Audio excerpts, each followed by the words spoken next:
La ley de 1877 autoriza, además, a tender vías con un ancho menor al metro 67 centímetros. En regiones montañosas, donde es necesario construir numerosos túneles y puentes, un ancho menor de vía abarata mucho los costes. Nacen así los ferrocarriles de vía estrecha, que se van a multiplicar sobre todo en la cornisa cantábrica hasta alcanzar los 1.300 kilómetros de red. En Asturias y País Vasco proliferan los trenes mineros e industriales.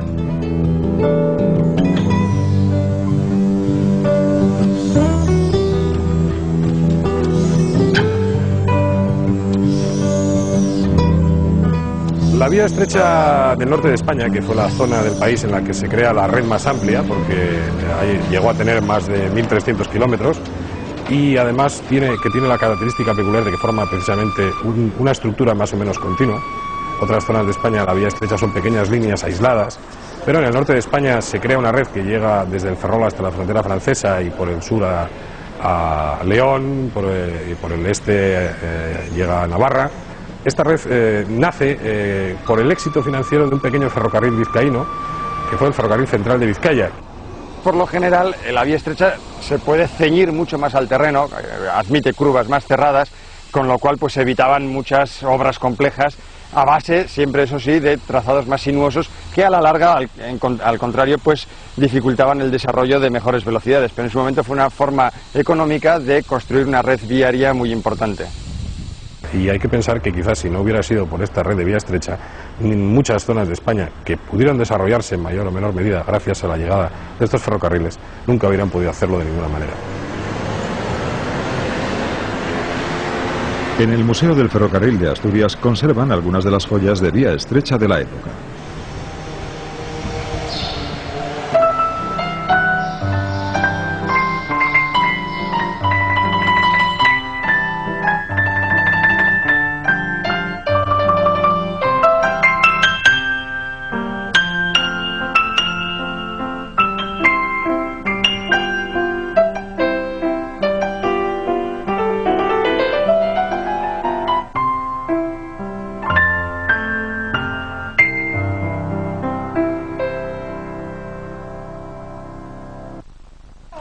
En el caso de la locomotora que tengo a mis espaldas, una locomotora de la Sociedad Viera Española, construida por Corpet en 1891, era bastante apta para demostrar en el museo cómo funciona una locomotora.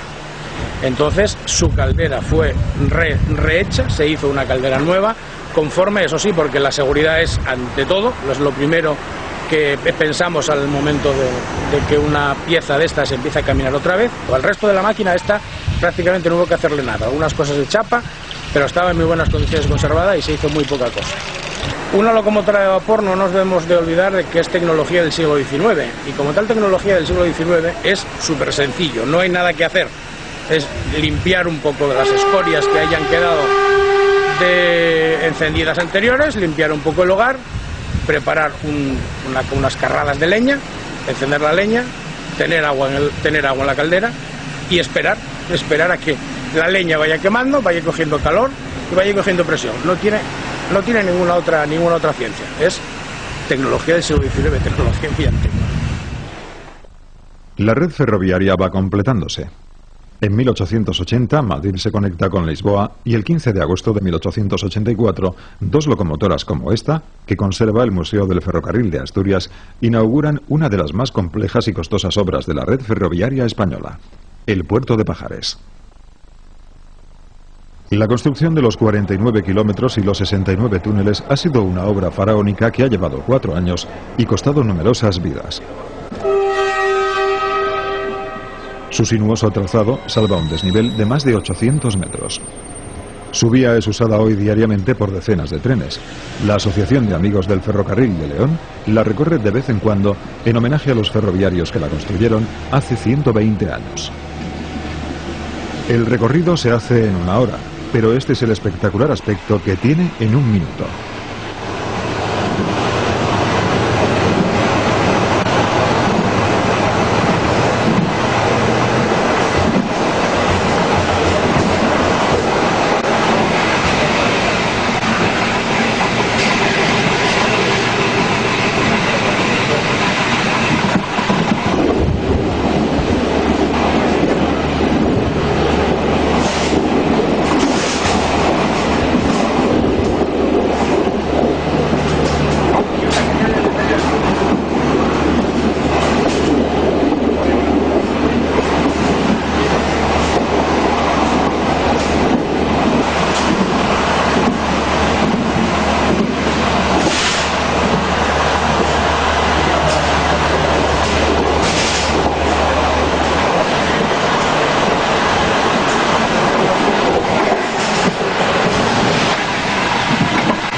En 1900, con el cambio de siglo, la red de ferrocarriles españoles suma ya unos 13.000 kilómetros, de los cuales unos 2.000 son de vía estrecha.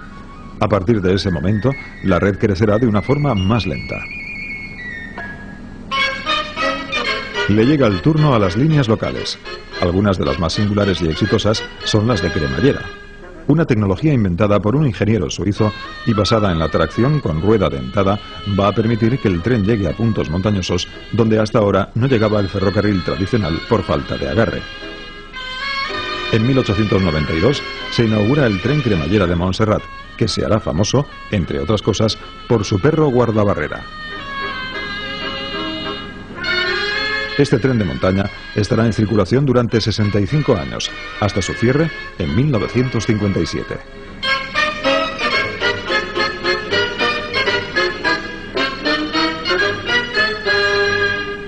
El tren más popular de Cataluña recorre de nuevo, desde hace tan solo unos meses, el macizo de Montserrat.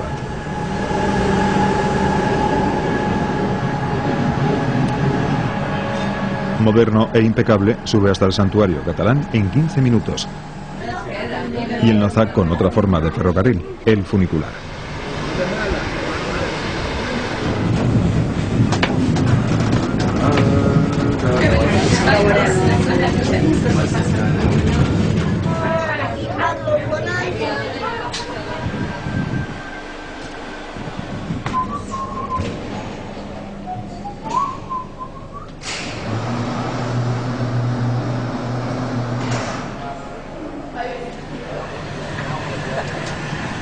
Con el siglo XX, el ferrocarril llega también a las calles de las ciudades.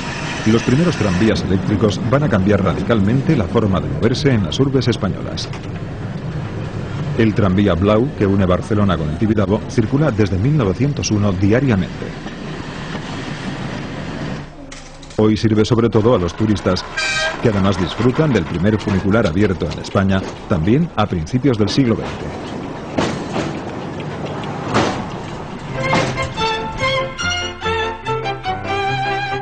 Durante décadas, el tranvía resuelve el transporte dentro de las ciudades, acabando con la insalubre presencia de los excrementos de los caballos en las calles.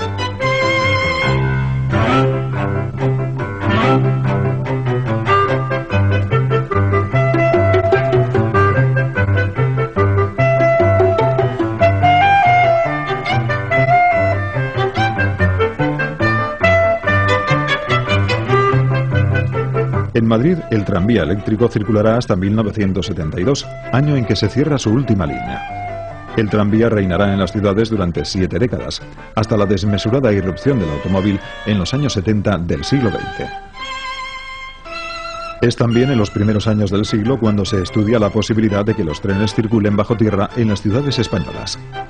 El Metro de Madrid es inaugurado por Alfonso XIII en 1919. Madrid se convierte así en la ciudad más pequeña del mundo con metro. 5 años más tarde, se inaugura en Barcelona una línea de 4 estaciones. Valencia y Bilbao aún tendrán que esperar casi 60 años.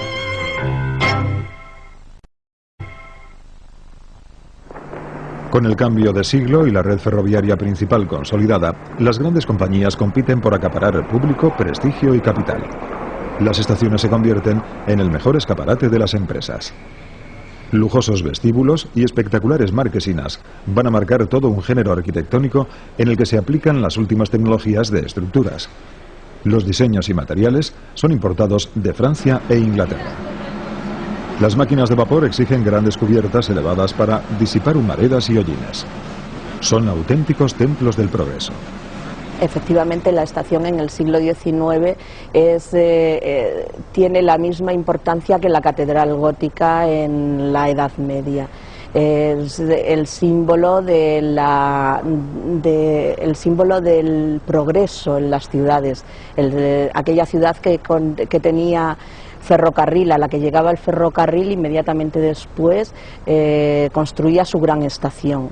Hablamos de la parte ingenieril, entonces es cuando nos tienen que llamar la atención las grandes cubiertas metálicas, los grandes hangares, que son pues verdaderos monumentos a la ingeniería, a la ligereza, a la diafanidad, ¿entiendes? Porque allí es donde tenían que albergar ya las grandes locomotoras, los grandes servicios. Y ahí también hubo como una competencia, ¿quién podía hacer un hangar con mayor luz, con mayor profundidad, con mayor altura, con mayor ligereza? En ese sentido, a través de esas estructuras metálicas, también podemos ver la evolución que estaba habiendo en la arquitectura del hierro. La estación de Delicias, de 1880, que hoy alberga el Museo del Ferrocarril de Madrid, las estaciones de Valladolid, Atocha, Sevilla o Valencia, son los máximos exponentes de esta arquitectura ferroviaria. Con el siglo XX, los diseños se irán adaptando al gusto más regionalista.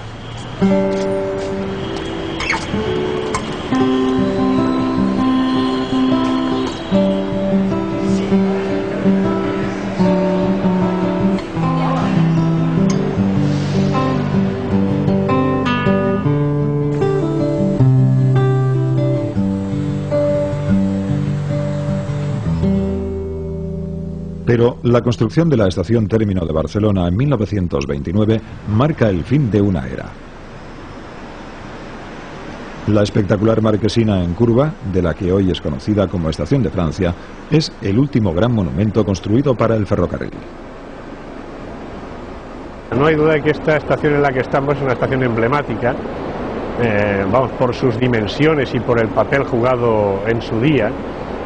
Pero ya dijéramos que adquiere esta gran dimensión en esa última fase, es decir, cuando ya es la estación central de una empresa tremendamente consolidada, como es el caso de MZA en el año 29, que es cuando esta estación tiene lugar.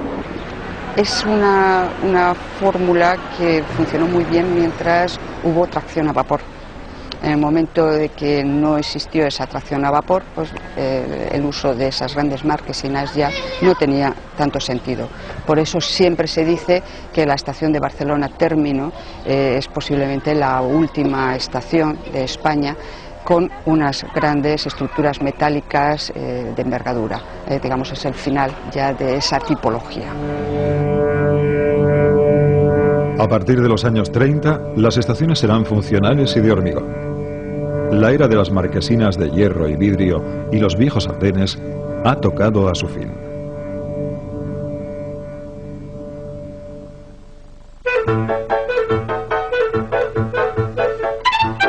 La primera década del siglo XX marca el cénit de las grandes compañías privadas del ferrocarril en España. Por primera vez reparten dividendos entre sus accionistas y surgen las primeras industrias importantes de fabricación de material ferroviario, como la Sociedad Española de Construcciones Babcock Wilcox.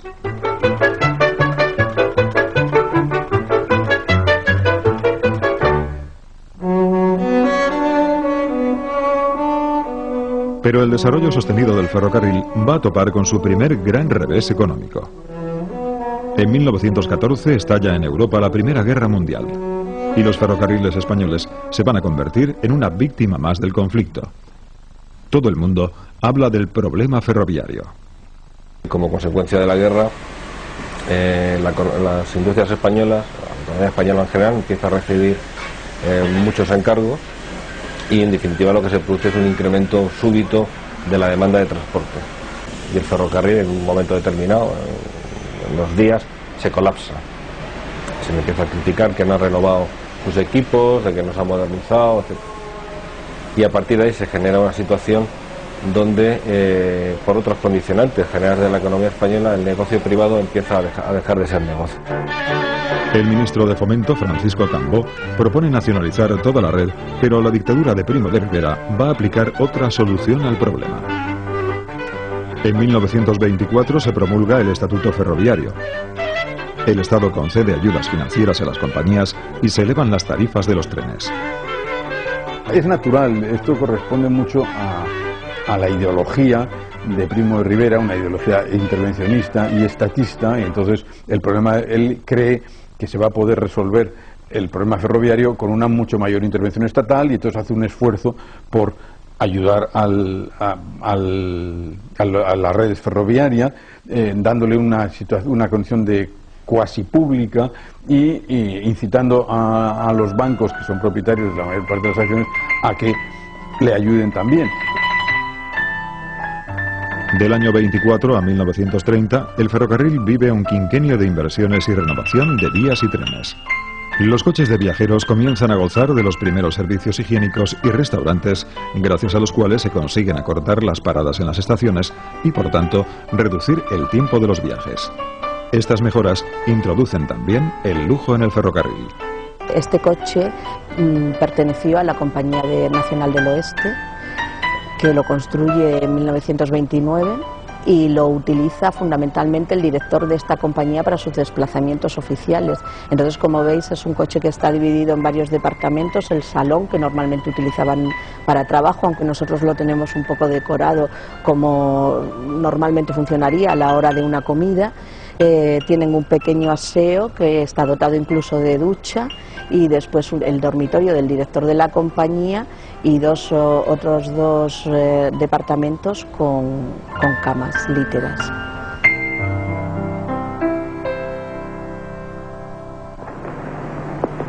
Los años 20 son la época dorada de las locomotoras de vapor. España compra y posteriormente fabrica algunas de las máquinas más potentes y rápidas, entre ellas las famosas Mikado, Consolidación, las Montaña, Mastodonte o las articuladas tipo Garratt, que entran en servicio a principios de los 30. Pero al vapor le surge su más serio competidor, la electricidad. Y este es el primer tren eléctrico que se puso en servicio en nuestro país en el citado año. Y que vemos aquí. Las locomotoras eléctricas son más ligeras, más potentes y mucho más limpias. Además, trabajan mucho mejor en condiciones de tramos sinuosos y empinados. En 1911 ya se había electrificado un corto tramo en el ferrocarril de Linares a Almería, pero en 1925 comienza la implantación decidida de la electricidad, que se iniciará en el puerto de Pajares y que se extenderá rápidamente a líneas de carácter más urbano. Tenía en aquella época, en los años 20-30, cuando se dio ese gran impulso, tenía varias ventajas. Una, la independencia energética del carbón de importación. Otra segunda ventaja, la que has mencionado, de las mayores prestaciones de las locomotoras eléctricas para poder subir estos puertos de montaña que tenemos aquí, donde el vapor pues empezaba a demostrar sus limitaciones.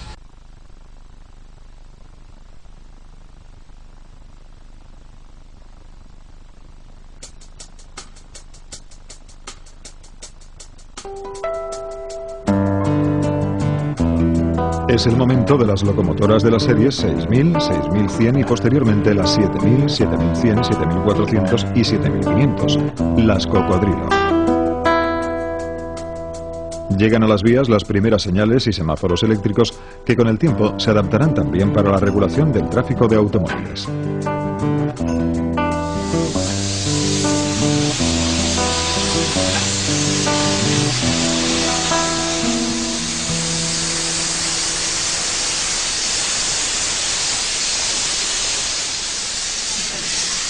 En 1928 nace la primera empresa pública, la Compañía Nacional de los Ferrocarriles del Oeste de España, que aglutina a un conjunto de pequeñas empresas en crisis.